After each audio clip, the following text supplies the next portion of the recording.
while back, I was experimenting with roasting my own coffee and decided to make my own coffee roaster. I was able to find this air popcorn popper at my local thrift store. And in this video, I'm going to show you how to modify it into a good coffee roaster. Aside from the obvious popcorn popper, you will also need a high watt dimmer switch, electrical wire and wire nuts, wire cutters, screwdriver, and some wire mesh. Connect about 1 foot of electrical wire to your dimmer switch. Open up the popcorn popper and find the heating element. Here's how everything went together. The fan should still run at a consistent speed, but you will now have control of the temperature. Without this feature, your roast times may be too fast or hot, which will affect the quality of your roast. Cut a notch in the bottom edge of the popper to allow for the electric cord to fit through.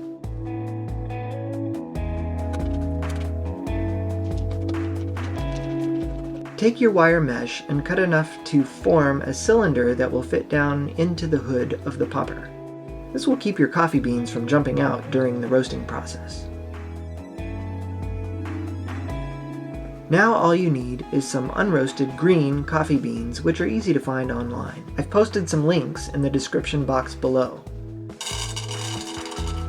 I found that about 4 ounces of green beans was the perfect amount for this roasting chamber. Do not roast indoors. Make sure you're in a well-ventilated area, since there will be some smoke and roasting fumes. Also keep in mind that fire is a remote possibility. I went online and compared a number of roasting profiles to get a general idea of times and temperatures for my roast, using the temperature controller, digital thermometer, and stopwatch to monitor my progress.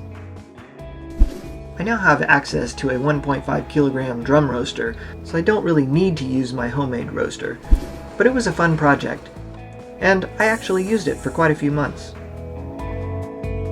If you liked this video and want to see more like it, please give me a thumbs up and subscribe to my channel. It really helps me out a lot. And for those of you who are still watching, here's some modifications of my original air coffee roaster. I was initially concerned about overheating during the longer roast cycles, so I drilled some more ventilation holes to increase airflow.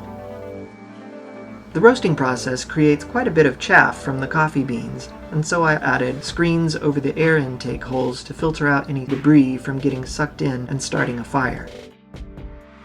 I also realized that I needed to be able to stir the beans while they roasted, so I drilled a hole in the top lid and used a small wooden dowel to mix the beans.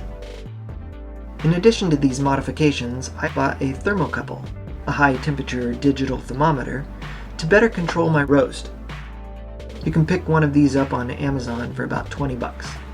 I highly recommend this to make the quality of your roast even better. Leave a comment below and let me know if you decided to make an air popper coffee roaster.